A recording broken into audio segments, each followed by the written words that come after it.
Olá, meus alunos do curso de Biologia. Para quem não me conhece ainda, sou o professor Daniel, sou professor de matemática. Eu vou ficar esse modo com vocês com fundamentos de matemática, né? Um pouco da matemática básica e depois vamos passar um pouco com a matemática avançada, né? Mas creio que nada que vocês não consigam compreender e aprender, ok? Vamos ver um pouco da ementa da nossa disciplina. É uma disciplina rápida, né? Uma disciplina de 30 horas, fundamentos de matemática. Vamos ter a formação geral interdisciplinar, não é isso? E a ementa que eu vou ter, ó. Eu vou ter aqui, ó, o conjuntos, né? Vamos começar hoje essa parte. Vamos trabalhar os conjuntos, noções de conjuntos, conjuntos numéricos. Vamos falar um pouco sobre as funções e gráficos, né? Falar sobre a função afim, função quadrática, função exponencial, função logarítmica. Depois vamos entrar no pouco de noções de limite, certo? Limite das funções, um pouco de noções de derivadas e aplicações e um pouco de noção de integral, certo? Vamos estudar matemática que vai auxiliar vocês no curso de vocês, na parte da biologia. Então, vai ser uma matemática tranquila, vai ser uma matemática básica, né? Essa parte da matemática mais avançada, que é limite, derivada, integral, nós vamos ver a noção, nós não vamos entrar a fundo nesse conteúdo, ok? Então, hoje a gente vai iniciar o primeiro tópico aqui, né? Vamos falar sobre os conjuntos numéricos.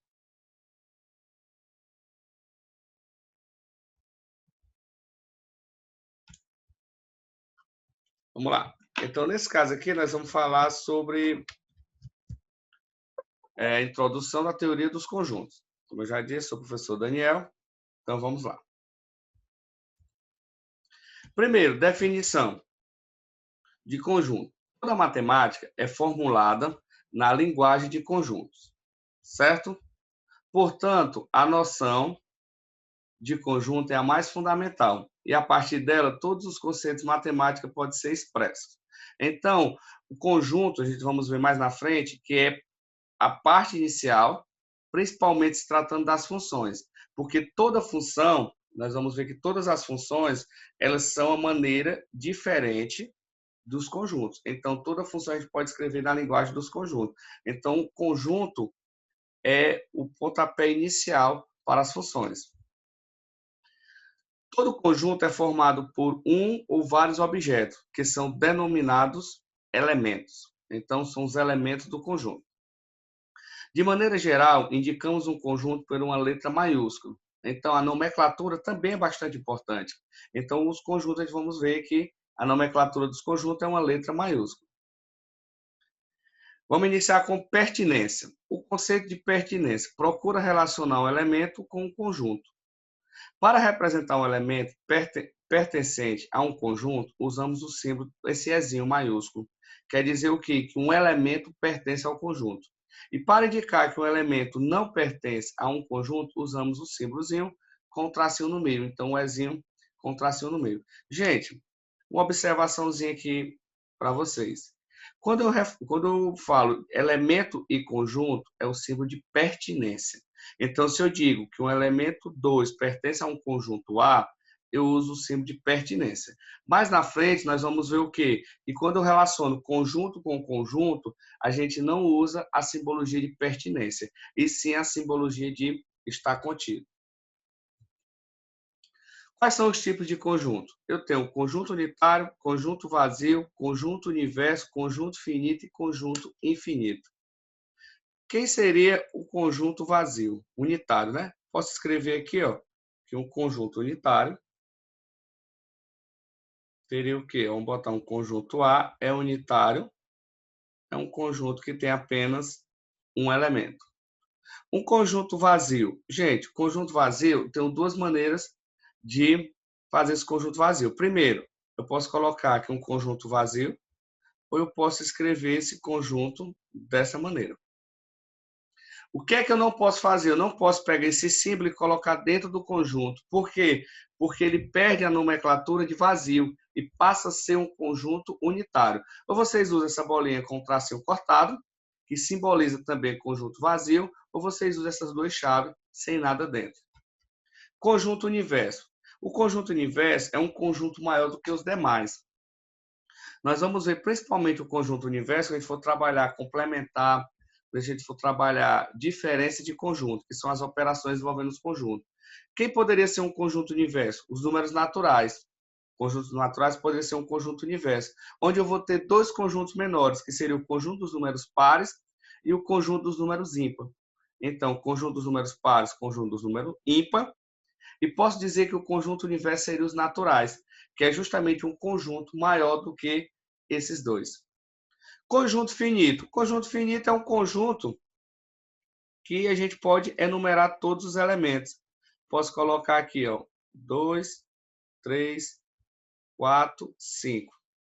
Pronto. É um conjunto que eu posso enumerar, que eu posso contar todos os elementos. E um conjunto infinito, posso escrever aqui como sendo o conjunto dos números naturais, onde a gente sabe que é um conjunto que não tem fim. A gente pode escrever uma parte ou enumerar uma parte, mas a gente não pode colocar todo o conjunto aí, certo? Então, aqui são os tipos de conjunto. Agora vamos falar um pouco sobre subconjunto. Esse conceito visa estabelecer uma relação entre dois conjuntos. Dado dois conjuntos A e B, dizemos que A é subconjunto de B se cada elemento do conjunto A também é um elemento do conjunto B. Então, a gente indica A está contido em B. Lembra que eu falei agora nos elementos? Se eu quero dizer que um elemento pertence a um conjunto, então eu uso o símbolo de pertinência. Agora, se eu quero fazer a relação entre dois conjuntos, eu não uso o símbolo de pertinência, eu uso o símbolo de está contido.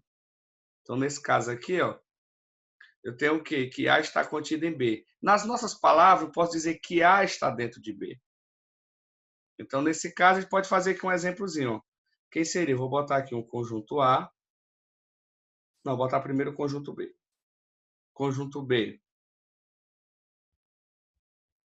sendo 1, 2, 3, 4, 5, 6. E vou escrever um conjunto A. Quem vai ser esse conjunto A? 1, 2 e 3.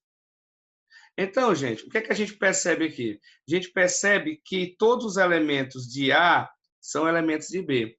Mas nem todo elemento de B é elemento de A. Então, a gente pode dizer que A está contido em B. Ó. Aqui no diagrama de Venn, eu posso colocar 1, 2 e 3, que também são elementos de B, e posso completar aqui, ó, 4, 5 e 6.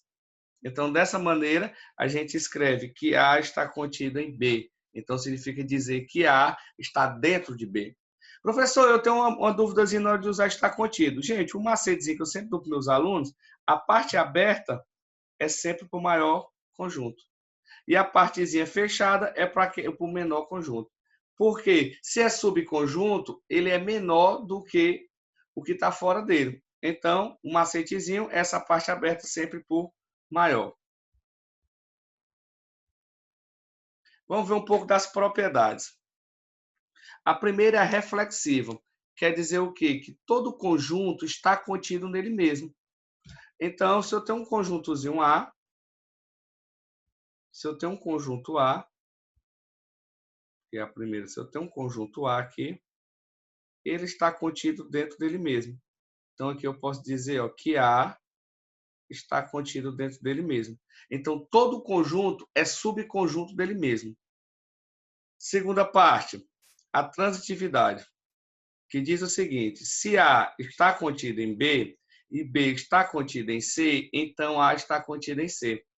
Podemos ver aqui através do diagrama. Vamos fazer aqui o diagrama. Primeiro eu vou fazer o conjunto A. Certo? Aqui vai ser o meu conjunto A, que é o menor. Aí ele disse o quê? Que A está contido em B. Então, existe um conjunto maior nesse caso. Pronto. Temos aqui um conjunto maior, que é um conjunto B. Só que ele disse que B está contido no conjunto maior ainda, que é um conjunto C. Então, eu vou fazer outro conjunto aqui. Pronto. Então, eu vou ter o quê? Ó? Que aqui é um conjunto C. Então, por transitividade, o que é que vai ocorrer? Vai ocorrer a seguinte situação, que o conjunto A também vai estar contido no conjunto C. Aqui, ó, fica mais nítido aqui fazendo essa análise. Se A está contida em B, então A está dentro de B. E se B está contida em C, B está dentro de C. Então, automaticamente, A está dentro de C. Então, essa é a propriedade chamada de transitividade. Se A está contida em B e B está contida em C, então eu posso garantir que A está contida em C. Antissimetria. Se A está contida em B e B está contida em A, então A é igual a B. Aqui, ó, podemos perceber isso aí, ó. Se eu tenho aqui, ó, um conjunto A, né? Vou botar aqui os dois. Fazer logo aqui todos os desenhos. Aqui é chamado de diagrama, viu, gente? Aqui, ó, primeiro eu disse o quê? Ó? Que A está contida em B. Ó. A está contida em B. E depois B está contida em A. Gente, essa comutatividade só é válida quando A é igual ao próprio conjunto B. Por quê? Se A está contido em B, todo elemento de A é elemento de B. Se B está contido em A, todo elemento de B é elemento de A. Então, isso eu garanto para vocês que isso só ocorre quando o conjunto A é igual ao conjunto B. Certo?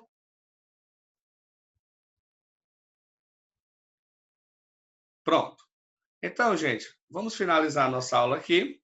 Próxima aula, a gente inicia com o conjunto das partes, ok? Então, tenham um bom dia, forte abraço e até o nosso próximo encontro.